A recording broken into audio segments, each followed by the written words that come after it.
നമസ്കാരം. Middle east വാർത്തകളിലേക്ക് സ്വാഗതം. ആദ്യം നോക്കാം പ്രധാന വാർത്തകൾ.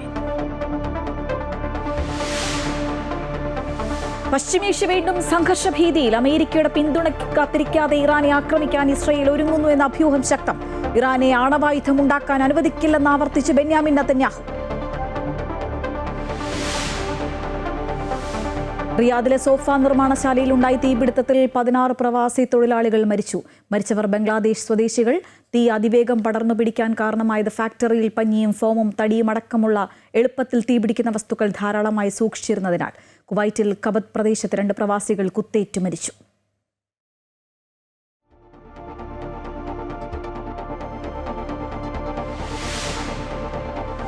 കുവൈറ്റിൽ തൊഴിൽ വിപണിയിലെ നിയമലംഘനങ്ങൾ കണ്ടെത്താൻ സഹൽ ആപ്പ് വഴി റിപ്പോർട്ട് മീ സേവനം ആരംഭിച്ചു. പ്രവാസികൾക്കും സ്വദേശികൾക്കും മാനവശേഷി സമിതി അധികൃതരുടെ അധികാര പരിധിയിൽ വരുന്ന ഏത് നിയമലംഘനവും പരാതിയും റിപ്പോർട്ട് ചെയ്യാം.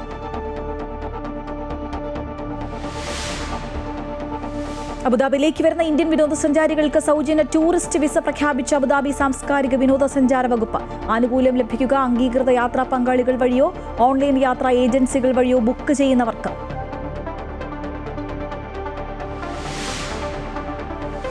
കടലിൽ കാണാതായവർക്കുള്ള തെരച്ചിൽ 11ാം നാളും വിഫലം. മത്സ്യത്തൊഴിലാളികളെ കണ്ടാശ്വസിപ്പിച്ച് മുഖ്യമന്ത്രി. നീണ്ടകരയിലെ ഗൗതം കൃഷ്ണയുടെ വീട് സന്ദർശിച്ചു.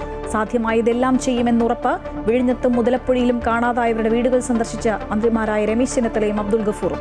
ജോണിന്റെയും രാജേഷിന്റെയും വീട് സന്ദർശിച്ച പ്രതിപക്ഷ നേതാവ്.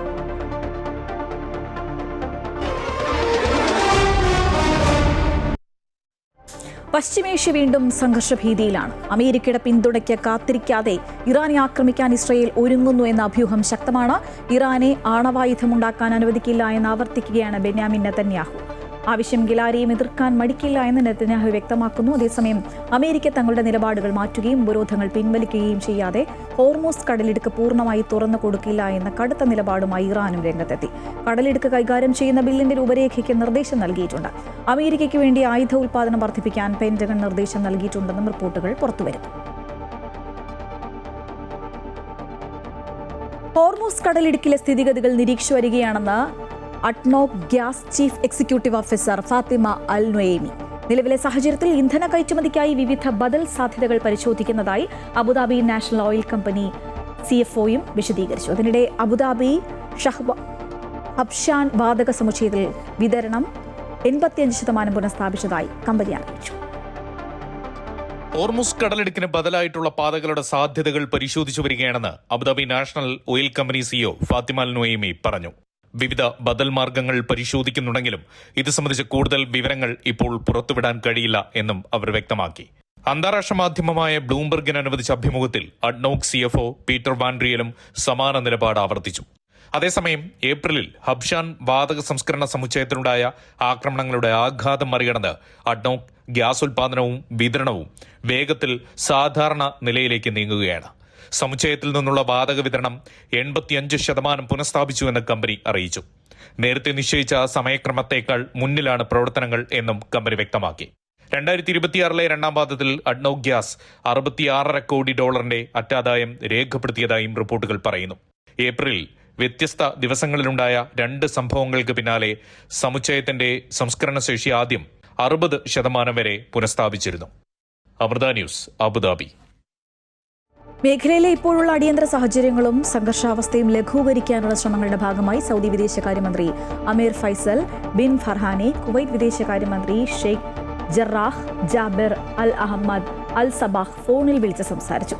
മേഖലയിലെ ഏറ്റവും പുതിയ സംഭവ വികാസങ്ങൾ ചർച്ച ചെയ്ത ഇരു നേതാക്കളും പ്രദേശത്തെ സുരക്ഷയും സ്ഥിരതയും ഉറപ്പുവരുത്തുന്നതിന് സംഘർഷങ്ങൾ കുറയ്ക്കേണ്ടതിന്റെ ആവശ്യകതയും എടുത്തു പറഞ്ഞു. രാജ്യത്തിന് നേരെ വൻ സൈബർ ആക്രമണ ശ്രമമുണ്ടായി എന്ന് സ്ഥിരീകരിച്ച UAE സൈബർ സെക്യൂരിറ്റി കൗൺസിൽ. വ്യോമയാനം, ഊർജ്ജം, വിദ്യാഭ്യാസം തുടങ്ങിയ സുപ്രധാന മേഖലകളെയാണ് ഹാക്കർമാർ ലക്ഷ്യമിട്ടത്. എന്നാൽ ആക്രമണ ശ്രമങ്ങൾ വിജയകരമായി പ്രതിരോധിച്ചതായി UAE അറിയിച്ചു. രാജ്യത്തെ തന്ത്രപ്രധാന മേഖലകൾ ലക്ഷ്യമിട്ട് നടന്ന വമ്പൻ സൈബർ ആക്രമണ ശ്രമങ്ങളാണ് UAE സൈബർ സെക്യൂരിറ്റി കൗൺസിൽ വിജയകരമായി പ്രതിരോധിച്ചത്. രാജ്യത്തെ വിമാനത്താവളങ്ങളുടെ പ്രവർത്തനങ്ങളും ട്രാഫിക്കും തടസ്സപ്പെടുത്താനും വൈദ്യുതി, ജലവിതരണം, എണ്ണവാതക മേഖലകൾ എന്നിവയെ ലക്ഷ്യമിട്ടും ആക്രമണ ശ്രമങ്ങളുണ്ടായി. സർവകലാശാലകളുടെയും വിദ്യാഭ്യാസ സ്ഥാപനങ്ങളുടെയും ഡിജിറ്റൽ ഡാറ്റാബേസുകളും ചോർത്താൻ ശ്രമിച്ചു.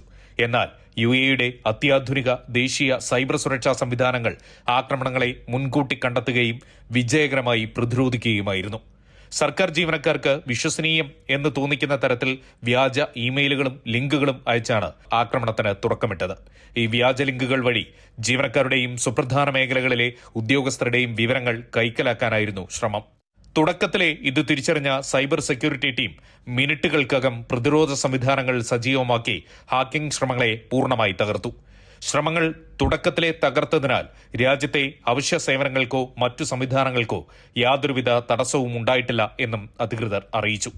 മാറിക്കൊണ്ടിരിക്കുന്ന സൈബർ ഭീഷണികൾക്കെതിരെ എല്ലാ സർക്കാർ സ്ഥാപനങ്ങളും ബിസിനസ്സുകളും ജാഗ്രത പാലിക്കണമെന്നും ഡിജിറ്റൽ സംവിധാനങ്ങളുടെ സംരക്ഷണം ശക്തമാക്കണമെന്നും കൌൺസിൽ ആവശ്യപ്പെട്ടു.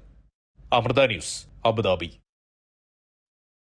കുവൈറ്റിലേക്കും ബഹ്റൈനിലേക്കുമുള്ള എമിറേറ്റ്സ് വിമാനങ്ങളുടെ നിയന്ത്രണം ഇന്ന് അവസാനിക്കും. മേഖലയിലെ സാഹചര്യം കണക്കിലെടുത്താണ് 2 രാജ്യങ്ങളിലേക്കുമുള്ള സർവീസുകൾ എമിറേറ്റ്സ് നിർത്തിയിരുന്നത്. എന്നാൽ സർവീസുകൾ പുനരാരംഭിക്കുന്നത് സംബന്ധിച്ച അറിയിപ്പുകളൊന്നും ഇതുവരെ പുറപ്പെടുവിച്ചിട്ടില്ല. അതേസമയം 2 രാജ്യങ്ങളിലേക്കും നിർത്തിവെച്ചിരുന്ന സർവീസുകൾ ഖത്തർ എയർവേസ് കഴിഞ്ഞ ദിവസം പുനരാരംഭിച്ചു. ഇടവേളയ്ക്ക് ശേഷം മേഖലയിൽ വീണ്ടും രൂപപ്പെട്ട സംഘർഷ സാഹചര്യം പരിഗണിച്ചാണ് എമിറേറ്റ്സ് എയർലൈൻസ് കുവൈറ്റ് ബഹ്റൈൻ സർവീസുകൾ താൽക്കാലികമായി നിർത്തിവെച്ചത്. നേരത്തെ അറിയിച്ചത് പ്രകാരം നിയന്ത്രണം ഇന്ന് രാത്രി അവസാനിക്കും.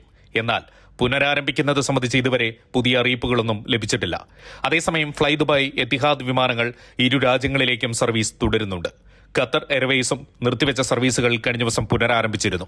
വിമാന സർവീസുകളുടെ സ്ഥിതി അതിവേഗം മാറാൻ സാധ്യതയുള്ളതിനാൽ യാത്രക്കാർ പുറപ്പെടുന്നതിന് മുമ്പ് ബന്ധപ്പെട്ട വിമാന കമ്പനികളുടെ ഏറ്റവും പുതിയ അറിയിപ്പുകളും ബുക്കിംഗ് വിവരങ്ങളും പരിശോധിക്കണം എന്ന് അധികൃതർ നിർദ്ദേശിച്ചിട്ടുണ്ട്. Amrita news, Dubai. സൗദി അറേബ്യയുടെ തലസ്ഥാനമായ റിയാദിലെ സോഫ നിർമ്മാണശാലയിലുണ്ടായ തീപിടുത്തത്തിൽ 16 പ്രവാസി തൊഴിലാളികൾ മരിച്ചു. മരിച്ചവരെല്ലാം ബംഗ്ലാദേശ് സ്വദേശികളാണെന്ന് ബംഗ്ലാദേശ് വിദേശകാര്യ മന്ത്രാലയം സ്ഥിരീകരിച്ചു. റിയാദ് വ്യവസായ മേഖലയിലാണ് ഞായറാഴ്ച അപകടമുണ്ടായത്. ഫാക്ടറിയിൽ പന്നിയും ഫോമും തടിയും അടക്കമുള്ള എളുപ്പത്തിൽ തീപിടിക്കുന്ന വസ്തുക്കൾ ധാരാളമായി സൂക്ഷിച്ചിരുന്നതാണ് തീ അതിവേഗം പടർന്നു പിടിക്കാൻ കാരണമായത്. ഫാക്ടറിക്കുള്ളിൽ ജോലിയിലായിരുന്ന തൊഴിലാളികൾക്ക് പുറത്തേക്ക് രക്ഷപ്പെടാൻ സാധിക്കും മുൻപ് തന്നെ പുക ഉയർന്നതും തീ വ്യാപിച്ചതും മരണസംഖ്യ ഉയർത്തി. സൗദി സിവിൽ ഡിഫൻസ് സംഘം സ്ഥലത്തെത്തി മണിക്കൂറുകളോളം പരിശ്രമിച്ചാണ് തീ പൂർണ്ണമായും അണച്ചത്. കുവൈറ്റിൽ കബദ് പ്രദേശത്ത് 2 പ്രവാസികൾ കുത്തേറ്റു മരിച്ചു. കേസിൽ പ്രതിയായ ഈജിപ്ഷ്യൻ പൗരനെ കുറ്റാന്വേഷണ വിഭാഗം അറസ്റ്റ് ചെയ്തു. ഇന്ത്യക്കാരനും ഇറാൻ പൗരനുമാണ് കൊല്ലപ്പെട്ടത്. കബദ് പ്രദേശത്തെ മൃഗഫാമിൽ വെച്ചാണ് കൊലപാതകം നടന്നത്. വിവരം ലഭിച്ചതിനെ തുടർന്ന് സംഭവസ്ഥലത്തെത്തിയ സുരക്ഷാ ഉദ്യോഗസ്ഥർ 2 പ്രവാസികൾ കുത്തേറ്റു മരിച്ച നിലയിൽ കണ്ടെത്തുകയായിരുന്നു. കൃത്യത്തിന് ഉപയോഗിച്ച ആയുധം സംഭവ സ്ഥലത്ത് നിന്ന് കണ്ടെത്തുകയും ചെയ്തു. ഇതേ തുടർന്ന് നടത്തിയ അന്വേഷണത്തിലാണ് പ്രതിയെ തിരിച്ചറിഞ്ഞത്. ഇതിനിടയിൽ രാജ്യത്തിന്റെ അതിർത്തി പ്രദേശമായ അൽ റഖ്ദ മേഖലയിൽ സ്ഥാപിച്ച അതിർത്തി വേലി ചാടി അയൽ രാജ്യത്തേക്ക് രക്ഷപ്പെടാനുള്ള ശ്രമത്തിനിടയിലാണ് ഇയാൾ പിടിയിലായത്.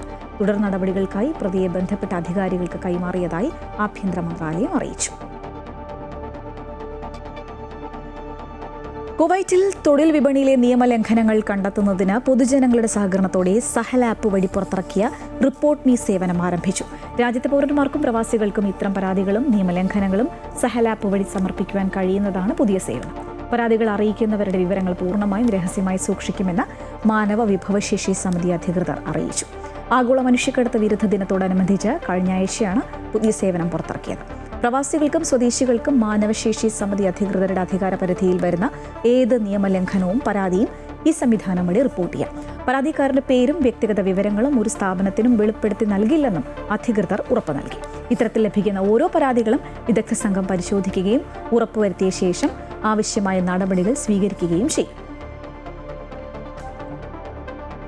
അബുദാബിയിലേക്ക് വരുന്ന ഇന്ത്യൻ വിനോദസഞ്ചാരികൾക്ക് സൗജന്യ ടൂറിസ്റ്റ് വിസ പ്രഖ്യാപിച്ചു. അബുദാബി സാംസ്കാരിക വിനോദസഞ്ചാര വകുപ്പാണ് പ്രഖ്യാപനം നടത്തിയത്. അംഗീകൃത യാത്രാ പങ്കാളികൾ വഴിയോ ഓൺലൈൻ യാത്രാ ഏജൻസികൾ വഴിയോ ബുക്ക് ചെയ്യുന്നവർക്കാണ് ആനുകൂല്യം ലഭിക്കുക. 2026 ഒക്ടോബർ 31 വരെയാണ് ഇന്ത്യൻ പാസ്പോർട്ട് ഉടമകൾക്ക് വിസ ചെലവില്ലാതെ അബുദാബി സന്ദർശിക്കാൻ അവസരം. ഇന്ത്യയിൽ നിന്ന് അബുദാബിയിലേക്കുള്ള അവധി യാത്ര അംഗീകൃത യാത്രാ പങ്കാളികൾ വഴിയോ ഓൺലൈൻ യാത്രാ ഏജൻസികൾ വഴിയോ ബുക്ക് ചെയ്യുന്നവർക്കാണ് ആനുകൂല്യം. കുറഞ്ഞത് തുടർച്ചയായ 3 രാത്രികൾ അബുദാബിയിലെ ഹോട്ടലിൽ താമസിക്കണം. കൂടാതെ ഇന്ത്യയിലേക്കുള്ള മടക്കയാത്രാ വിമാന ടിക്കറ്റ് ഉൾപ്പെടുന്നതുമായ ബുക്കിംഗുകൾക്കാണ് ആനുകൂല്യം. പരീക്ഷണാടിസ്ഥാനത്തിൽ 20,000 വിസകൾ വരെയാണ് പദ്ധതിയിലൂടെ അനുവദിക്കുക. യോഗ്യമായ ബുക്കിംഗുകളിൽ UAE പ്രവേശന വിസയുടെ മുഴുവൻ ചെലവും DCT അബുദാബി വഹിക്കും. ഇതോടെ ഇന്ത്യൻ സഞ്ചാരികൾക്ക് യാത്രയ്ക്ക് മുമ്പ് വരുന്ന ചെലവിൽ കുറവുണ്ടാകും. സഞ്ചാരികൾക്ക് നേരിട്ട് അപേക്ഷിച്ച് ഈ ആനുകൂല്യം നേടാനാവില്ല. പദ്ധതിയിൽ പങ്കാളികളായ യാത്രാ സ്ഥാപനങ്ങൾക്കും ഓൺലൈൻ യാത്രാ ഏജൻസികൾക്കുമായി പ്രത്യേകമായിട്ടാണ് പദ്ധതി നടപ്പാക്കുന്നത്. അനുവദിക്കുന്ന ഓരോ വിസയ്ക്കും 285 ദിർഹം വീതം ഡെസ്റ്റിനേഷൻ മാനേജ്മെന്റ് കമ്പനികൾക്ക് DCT അബുദാബി തിരിച്ചു നൽകും. അബുദാബിയുടെ പ്രധാന രാജ്യാന്തര വിനോദസഞ്ചാര വിപണികളിൽ ഒന്നാണ് ഇന്ത്യയെന്ന് DCT അബുദാബി അറിയിച്ചു. ഇന്ത്യൻ സഞ്ചാരികൾക്ക് അബുദാബിയിലേക്കുള്ള യാത്ര കൂടുതൽ എളുപ്പമാക്കുന്നതിന്റെ ഭാഗമായിട്ടാണ് പുതിയ പദ്ധതി. Amrita news, Abu Dhabi. സൗദിയിൽ അക്ഷരങ്ങളും അക്കങ്ങളും വ്യക്തമല്ലാത്ത രൂപത്തിലുള്ള നമ്പർ പ്ലേറ്റുകളുമായി വാഹനം ഓടിക്കുന്നത് ഗുരുതരമായ ഗതാഗത നിയമലംഘനമാണെന്നും കുറ്റക്കാർക്കെതിരെ 1000 റിയാൽ മുതൽ 2000 റിയാൽ വരെ പിഴ ചുമത്തുമെന്നും സൗദി ട്രാഫിക് ജനറൽ ഡയറക്ടറേറ്റ് മുന്നറിയിപ്പ് നൽകി. വാഹനങ്ങളുടെ നമ്പർ പ്ലേറ്റുകൾക്ക് കേടുപാടുകൾ സംഭവിച്ചിട്ടുണ്ടെങ്കിൽ വൈകാതെ തന്നെ അവ പുതിയവ ഉപയോഗിച്ച് മാറ്റി സ്ഥാപിക്കേണ്ടതാണ്. സുരക്ഷിതമായ ഗതാഗത സംവിധാനം ഉറപ്പാക്കുന്നതിനായി രാജ്യത്ത് നിലവിലുള്ള ട്രാഫിക് നിയമങ്ങളും നിർദ്ദേശങ്ങളും എല്ലാവരും കർശനമായി പാലിക്കണമെന്നും ട്രാഫിക് വകുപ്പ് ആവശ്യപ്പെട്ടു. കുവൈറ്റിൽ പുതിയ ഗതാഗത നിയമം നടപ്പിലാക്കിയതിനു ശേഷം റോഡ് അപകടങ്ങളിലും മരണങ്ങളിലും അമിത വേഗ നിയമ ലംഘനങ്ങളിലും ഗണ്യമായ കുറവുണ്ടായതായി പൊതുഗതാഗത വിഭാഗം ഡയറക്ടർ കേണൽ ഫഹാദ് അൽ ഈസ അറിയിച്ചു. കുവൈറ്റ് റേഡിയോയിലൂടെ സംസാരിക്കവെയാണ് അദ്ദേഹം പുതിയ നിയമം പ്രാബല്യത്തിൽ വന്നിട്ട് ഒരു വർഷത്തിനിടെ ഉണ്ടായ മാറ്റങ്ങൾ വിശദീകരിച്ചത്. പുതിയ നിയമം നടപ്പാക്കുന്നതിന് മുൻപുള്ള ഒരു വർഷത്തിൽ ഗതാഗത അപകടങ്ങളെ തുടർന്ന് 261 പേരാണ് മരിച്ചത്. എന്നാൽ പുതിയ നിയമം നടപ്പാക്കിയതിനു ശേഷം ഒരു വർഷത്തിനിടയിൽ ഗതാഗത അപകടത്തെ തുടർന്നുള്ള മരണസംഖ്യ 188 കുറഞ്ഞു. വേഗപരിധി നിയമലംഘനങ്ങളിലാണ് ഏറ്റവും അധികം കുറവുണ്ടായത്. കഴിഞ്ഞ വർഷം ഇത് 16 ലക്ഷത്തിലധികമായിരുന്നുവെങ്കിൽ പുതിയ നിയമം പ്രാബല്യത്തിൽ വന്ന ശേഷം ഇത് 5.61 ലക്ഷത്തോളമായി ചുരുങ്ങി. മണിക്കൂറിൽ 150 കിലോമീറ്ററിലധികം വേഗതയിൽ വാഹനം ഓടിക്കുന്നവരുടെ വാഹനം പിടിച്ചെടുക്കുന്നതുൾപ്പെടെയുള്ള കർശന നടപടികൾ സ്വീകരിക്കുമെന്നും അദ്ദേഹം അറിയിച്ചു. ഗുരുതര നിയമലംഘനങ്ങൾ നടത്തുന്ന വിദേശികൾക്കെതിരെ നാടുകടത്തൽ ഉൾപ്പെടെയുള്ള നടപടികളും സ്വീകരിക്കും. കുവൈറ്റിലെ ജിലീബ് അൽ ഷുയൂഖ് പ്രദേശത്ത് പഴയ ടയറുകൾ പുതുക്കി വിൽക്കുന്ന സംഘം പിടിയിലായി. പ്രദേശത്തെ ഗോഡൌണിൽ നടത്തിയ പരിശോധനയിലാണ് 390-ലധികം ടയറുകൾ വാണിജ്യ വ്യവസായ മന്ത്രാലയം പിടിച്ചെടുത്തത്. പഴയ ടയറുകൾ ശേഖരിച്ച് വൃത്തിയാക്കി പോളിഷ് ചെയ്ത ശേഷം പുതിയവ എന്ന വ്യാജേന വിൽപ്പനയ്ക്ക് വയ്ക്കുകയായിരുന്നു. ഉപഭോക്താക്കളുടെ അവകാശങ്ങൾക്കും സുരക്ഷയ്ക്കും ഭീഷണിയാകുന്ന പ്രവർത്തനങ്ങൾ തടയുന്നതിന്റെ ഭാഗമായാണ് നടപടിയെന്ന് വാണിജ്യ മന്ത്രാലയം അധികൃതർ വ്യക്തമാക്കി. സംഭവത്തെ തുടർന്ന് അഗ്നിശമന വിഭാഗം ഗോഡൌൺ അടച്ചുപൂട്ടി. കുവൈറ്റ് നഗരസഭയുമായും പരിസ്ഥിതി പൊതുസമിതി അധികൃതരുമായും ഏകോപനം നടത്തി പിടിച്ചെടുത്ത ടയറുകൾ നശിപ്പിക്കുന്നതിനുള്ള നടപടികൾ സ്വീകരിച്ചതായും വാണിജ്യ മന്ത്രാലയം അറിയിച്ചു.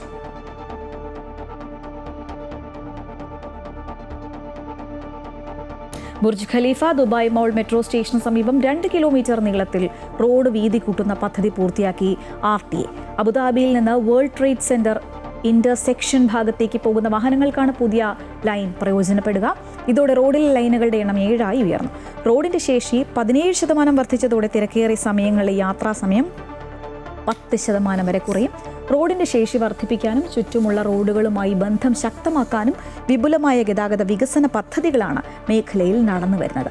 Dubai world trade centre, Dubai international financial centre, museum of the future, Karama, Jafiliya ഉൾപ്പെടെയുള്ള നിരവധി പ്രധാന സ്ഥലങ്ങളിലേക്ക് ഇനി വേഗത്തിൽ എത്തിച്ചേരാനാകും.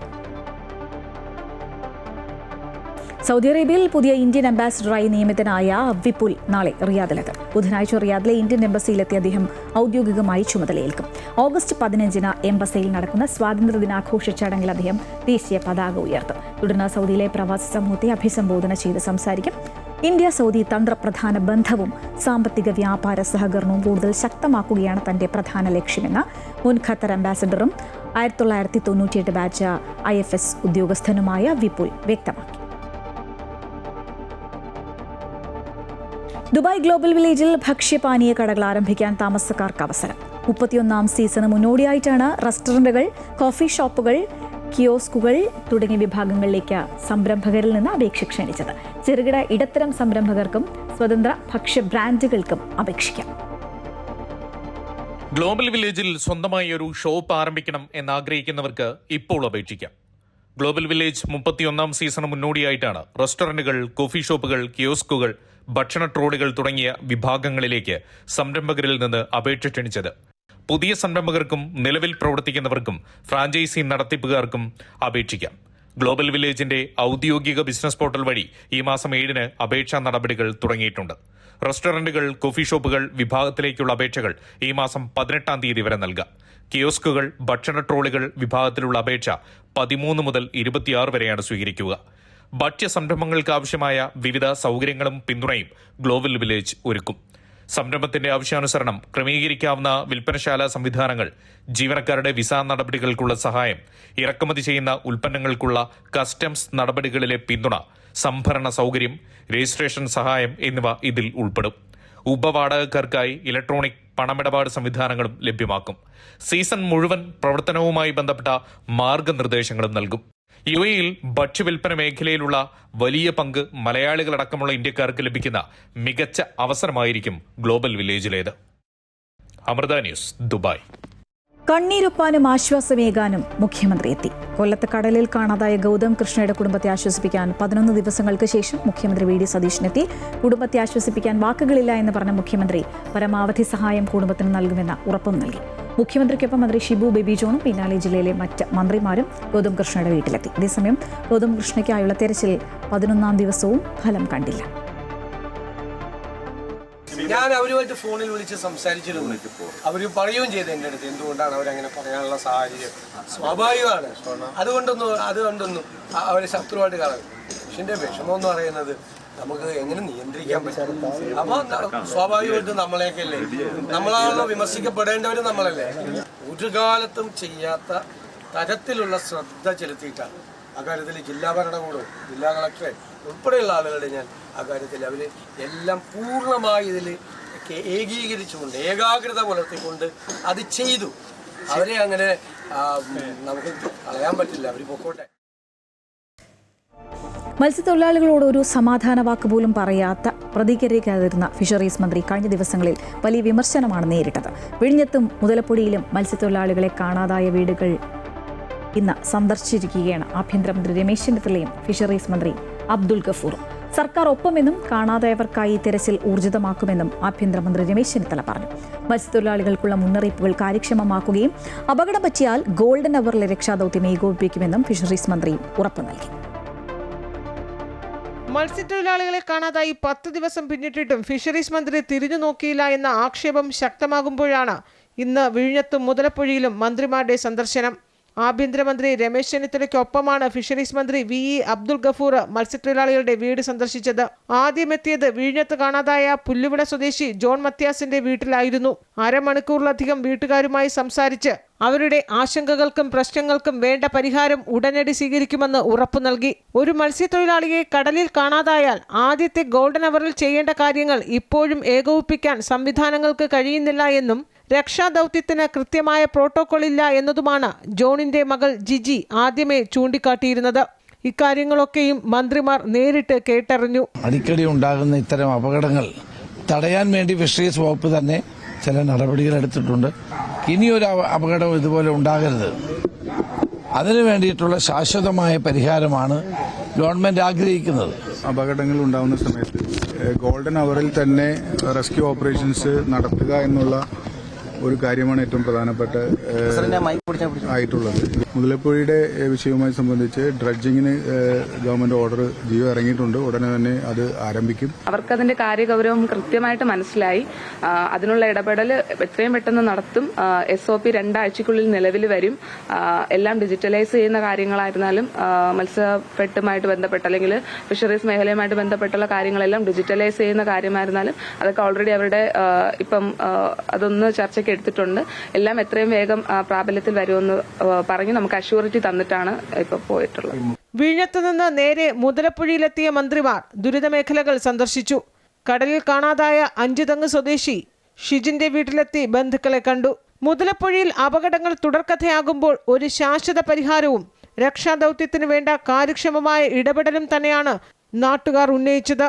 അതേസമയം കാണാതായവർക്ക് വേണ്ടിയുള്ള തെരച്ചിൽ നേവിയുടെയും കോസ്റ്റ് ഗാർഡിന്റെയും നേതൃത്വത്തിൽ തുടരുകയാണ്. അമൃത ന്യൂസ്, തിരുവനന്തപുരം. കടലിൽ കാണാതായ മത്സ്യത്തൊഴിലാളികൾക്കായി തെരച്ചിൽ നടത്തുന്നതിൽ സർക്കാർ പരാജയമെന്ന് CPM സംസ്ഥാന സെക്രട്ടറി MV ഗോവിന്ദൻ. കൊല്ലം നീണ്ടകരയിൽ കടലിൽ കാണാതായ ഗൗതം കൃഷ്ണയുടെ വീട്ടിലെത്തി കുടുംബത്തെ സന്ദർശിച്ച ശേഷമായിരുന്നു CPM സംസ്ഥാന സെക്രട്ടറിയുടെ പ്രതികരണം. സർക്കാരിന്റേത് നിരുത്തരവാദപരമായ സമീപനമാണ്. ചരിത്രത്തിലെ ഏറ്റവും വലിയ തെരച്ചിലാണ് നടക്കുന്നതെന്ന് പറയുന്നു. എന്നാൽ ആദ്യം മുതൽ തെരച്ചിൽ നടന്നിട്ടില്ല. മരണപ്പെട്ടവരുടെ കുടുംബങ്ങളിലുള്ളവർക്ക് ജോലി നൽകണമെന്നും MV ഗോവിന്ദൻ ആവശ്യപ്പെട്ടു. വീട്ടിലേക്ക് പ്രവേശിക്കുമ്പോൾ തന്നെ 2 പേരുടെ ശവസംസ്കാരം നടന്ന തറയാണ് കാണുന്നത്. അതേ കുടുംബത്തിലുള്ള അച്ഛനും മകളുടെ ഭർത്താവും മരണപ്പെട്ടിരിക്കുകയാണ്. അതിൻ്റെ ഒപ്പം തന്നെയാണ് ഗൗതം കൃഷ്ണനും ഉണ്ടായിരുന്നത്. ഇടുക്കി തൊടുപുഴ ജില്ലാ ആശുപത്രിയിൽ ആരോഗ്യമന്ത്രിയുടെ സന്ദർശനത്തിനിടെ വൻ പ്രതിഷേധം. പനി ബാധിച്ചെത്തിയ കുട്ടിക്ക് മണിക്കൂറുകളോളം ചികിത്സ ലഭിച്ചില്ല. തുടർന്ന് കുട്ടിയെ കോട്ടയത്തേക്ക് മാറ്റി. സംഭവത്തെക്കുറിച്ച് പ്രതികരിക്കാതെ മന്ത്രി മടങ്ങി. തൊടുപുഴ ജില്ലാ ആശുപത്രിയിൽ ഗുരുതര ചികിത്സാ നിഷേധമെന്നാണ് പരാതി.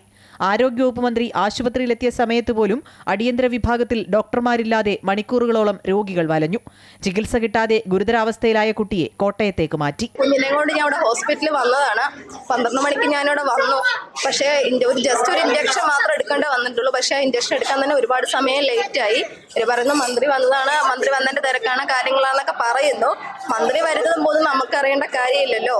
ഒരു ഇഞ്ചക്ഷന് വേണ്ടിയിട്ട് ഒരു ക്യാൻസർ പേഷ്യന്റ് അതിനകത്ത് വെയിറ്റ് ചെയ്യുന്നുണ്ടായിരുന്നു. അവർ പറയുന്നു, അത് കൂടെ വന്ന ആള് പറഞ്ഞത് ട്രിപ്പ് തീർന്നിട്ട് 1/4 മണിക്കൂറായിട്ടും ഡോക്ടർ തിരിഞ്ഞു നോക്കിയിട്ടില്ലെന്നാ പറയുന്നത്. അതൊക്കെയാണ് ഇവിടുത്തെ അവസ്ഥ. ചികിത്സ നിഷേധിച്ചതിനെതിരെ ആശുപത്രി സൂപ്രണ്ടിനെയും DMOയെയും DYFI പ്രവർത്തകർ ഉപരോധിച്ചു.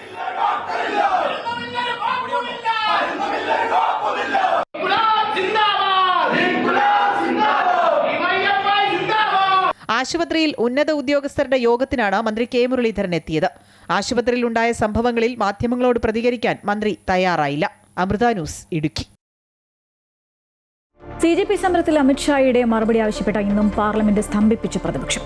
ഇരുസഭയും നിരവധി തവണ തടസ്സപ്പെട്ടു. പോലീസ് നടപടിയിൽ മാത്രമല്ല, വിദ്യാർത്ഥി സമരവുമായി ബന്ധപ്പെട്ട മുഴുവൻ കാര്യങ്ങൾക്കും അമിത്ഷാ മറുപടി നൽകുമെന്ന് അറിയിച്ചെന്നും പ്രതിപക്ഷം ബഹളം അവസാനിപ്പിക്കണമെന്നും പാർലമെന്ററി കാര്യമന്ത്രി കിരൺ റിജിജു. അമിത്ഷാ പാർലമെന്റിൽ വരാതെ പ്രതിഷേധം അവസാനിപ്പിക്കില്ല എന്ന് പ്രതിപക്ഷവും പറയുന്നു. ബഹളത്തിനിടെ സംസ്ഥാനത്തിന്റെ പേര് കേരളം എന്നാക്കാനുള്ള ബില്ല് ലോക്സഭയിൽ അവതരിപ്പിച്ചു. CJP സമരത്തിലെ പോലീസ് നടപടിയിൽ ആഭ്യന്തരമന്ത്രി അമിത്ഷായുടെ മറുപടി ആവശ്യപ്പെട്ട് പാർലമെന്റ് കവാടത്തിൽ പ്രതിഷേധം നടത്തിയാണ് പ്രതിപക്ഷാംഗങ്ങൾ സഭയിലെത്തിയത്. ലോക്സഭയും രാജ്യസഭയും ആരംഭിച്ചപ്പോൾ തന്നെ അമിത്ഷാ എവിടെയെന്ന മുദ്രാവാക്യമുയർത്തി പ്രതിപക്ഷാംഗങ്ങൾ ബഹളം വെച്ചു. പ്രതിപക്ഷ പ്രതിഷേധത്തെ തുടർന്ന് ലോക്സഭ 12 മണിവരെയും പിന്നീട് 2 മണിവരെയും നിർത്തിവെച്ചു. ബഹളം തുടർന്നതോടെ സഭ ഇന്നത്തേക്ക് പിരിഞ്ഞു. പ്രതിപക്ഷം ആവശ്യപ്പെട്ടതുപോലെ അമിത്ഷാ പാർലമെന്റിൽ മറുപടി നൽകുമെന്നും, പക്ഷേ സമരത്തിലെ പോലീസ് നടപടിയിൽ മാത്രമല്ല, വിദ്യാർത്ഥി സമരവുമായി ബന്ധപ്പെട്ട മുഴുവൻ കാര്യങ്ങളും ചർച്ച ചെയ്യുമെന്നും പാർലമെന്ററി കാര്യമന്ത്രി കിരൺ റിജിജു അറിയിച്ചു. ബിസിനസ് അഡ്വൈസറി കമ്മിറ്റി യോഗത്തിൽ ഇക്കാര്യം വ്യക്തമാക്കിയെന്നും പ്രതിപക്ഷം ബഹളമുണ്ടാക്കി സഭ തടസ്സപ്പെടുത്തരുതെന്നും കിരൺ റിജിജു ആവശ്യപ്പെട്ടു.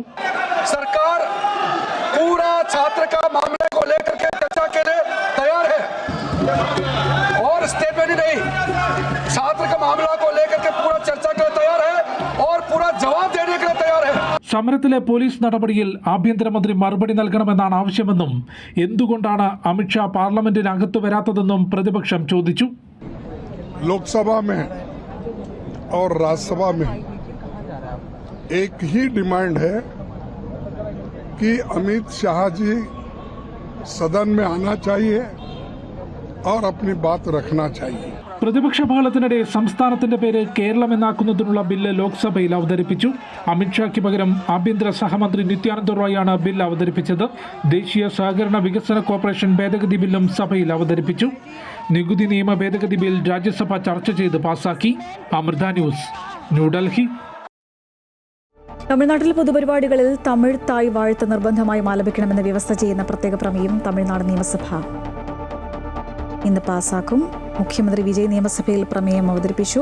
സംസ്ഥാനത്തെ വിദ്യാഭ്യാസ സ്ഥാപനങ്ങൾ, സർക്കാർ ഓഫീസുകൾ, മറ്റ് പൊതുമേഖലാ സ്ഥാപനങ്ങൾ എന്നിവിടങ്ങളിൽ സംഘടിപ്പിക്കുന്ന പരിപാടികൾ ആരംഭിക്കുന്നതിന് മുൻപായാണ് തമിഴ് തായ് വാഴ്ത്ത് പാടണമെന്ന നിർദ്ദേശം വന്നത്. മുഖ്യമന്ത്രി വി ഡി സതീശൻ അമൃതപുരിയിലെത്തി സദ്ഗുരു ശ്രീമാത അമൃതാനന്ദമയി ദേവിയെ സന്ദർശിച്ചു. അമ്മയോടൊപ്പം ഏറെ നേരം ചെലവഴിച്ചു. രാഷ്ട്രീയ തിരക്കുകൾക്കിടയിലും അമ്മയുടെ സാന്നിധ്യവും അനുഗ്രഹവും ഏറ്റുവാങ്ങിയ ശേഷമായിരുന്നു മുഖ്യമന്ത്രിയുടെ മടക്കം. കൊല്ലത്ത് നീണ്ടകരയിൽ മത്സ്യബന്ധന വള്ളം മറിഞ്ഞ് കടലിൽ കാണാതായ ഗൗതം കൃഷ്ണന്റെ വീട്ടിലെത്തി ഗൗതമിന്റെ അമ്മയെയും ബന്ധുക്കളെയും ആശ്വസിപ്പിച്ച ശേഷമായിരുന്നു മുഖ്യമന്ത്രി വി ഡി സതീശൻ അമൃതപുരിയിലെത്തിയത്. ആശ്രമത്തിലെത്തിയ മുഖ്യമന്ത്രിയെ മുതിർന്ന സ്വാമിമാർ ചേർന്ന് സ്വീകരിച്ചു. തുടർന്ന് സദ്ഗുരു ശ്രീ മാതാ അമൃതാനന്ദമയി ദേവിയുമായി കൂടിക്കാഴ്ച നടത്തി. രാഷ്ട്രീയ തിരക്കുകൾക്കിടയിലും ആത്മീയതയുടെ ശാന്തതയിൽ ലയിച്ച് അമ്മയുടെ സന്നിധിയിൽ ഏറെ നേരം ചെലവഴിച്ചു.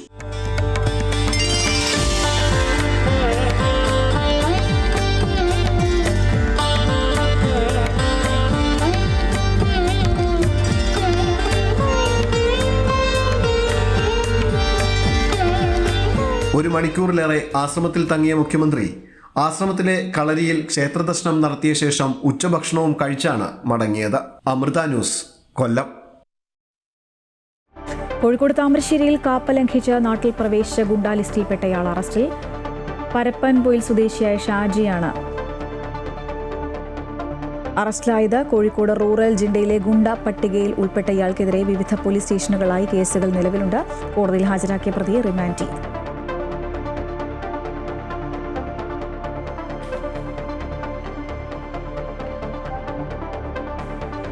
അർജുനായകയെ പൂട്ടാൻ ശാസ്ത്രീയ തെളിവുകൾ തേടി അന്വേഷണ സംഘം. അഴീക്കോട്ടെ വീട്ടിൽ നടത്തിയ പരിശോധനയിൽ ലാപ്ടോപ്പ് പിടിച്ചെടുത്തു. ആഭ്യന്തരമന്ത്രിയെ സമൂഹമാധ്യമങ്ങളോട് അധിക്ഷേപിച്ച കേസിൽ ജയിലിലായ പ്രതിയെ പോലീസ് കസ്റ്റഡിയിൽ വാങ്ങി. അമ്മയുടെയും സഹോദരന്റെയും മൊഴിയും രേഖപ്പെടുത്തിയ പോലീസ് അർജുനായകയ്ക്കെതിരെ കാപ്പ ചുമത്താനുള്ള നടപടികൾ ആരംഭിച്ചു.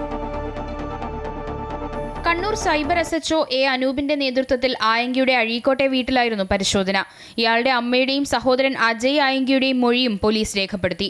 അർജുൻ ഉപയോഗിച്ചിരുന്ന മൊബൈൽ ഫോൺ, ക്രിമിനൽ സംഘാംഗങ്ങളുമായുള്ള ബന്ധം, സാമ്പത്തിക സ്രോതസ് തുടങ്ങിയവ കണ്ടെത്താനാണ് ശ്രമം. അർജുൻ ആയങ്കിക്കെതിരെ കാപ്പ ചുമത്താനുള്ള നടപടികളും പോലീസ് ആരംഭിച്ചിട്ടുണ്ട്. ഇതിനു മുന്നോടിയായി കേസ് ഹിസ്റ്ററി റിപ്പോർട്ട് പോലീസ് ഈ ആഴ്ച തന്നെ ജില്ലാ കളക്ടർക്ക് നൽകും. ജില്ലാ പോലീസ് മേധാവി മുഖേനയാണ് റിപ്പോർട്ട് നൽകുക. ജില്ലാ കളക്ടറാകും റിപ്പോർട്ടിന്മേൽ അന്തിമ തീരുമാനമെടുക്കുക. അർജുൻ ആയങ്കി കണ്ണൂരിലെത്തിയത് ബുധനാഴ്ചയാണെന്ന് പോലീസ് അന്വേഷണത്തിൽ കണ്ടെത്തി. തളിപ്പറമ്പിലെ ലോഡ്ജിലാണ് 2 ദിവസം തങ്ങിയത്. സുഹൃത്ത് പ്രണവും ബന്ധു കുട്ടനുമാണ് ഇതിനായി സഹായം നൽകിയത്. ഒളിവിൽ കഴിയുന്ന സമയത്ത് ഇയാളുടെ സാമൂഹ്യ മാധ്യമ ഹാൻഡിൽ കൈകാര്യം ചെയ്ത ആളുകളെയും തിരിച്ചറിഞ്ഞിട്ടുണ്ട്. ഇവരെ കണ്ടെത്താനുള്ള അന്വേഷണവും ഊർജിതമാക്കി. അമൃത ന്യൂസ്, കണ്ണൂർ. വാർത്തകൾ പൂർണ്ണമാകുന്നു. കൂടുതൽ വാർത്തകൾക്കായി അമൃത ന്യൂസ് യൂട്യൂബ് ചാനൽ സന്ദർശിക്കുക. നമസ്കാരം.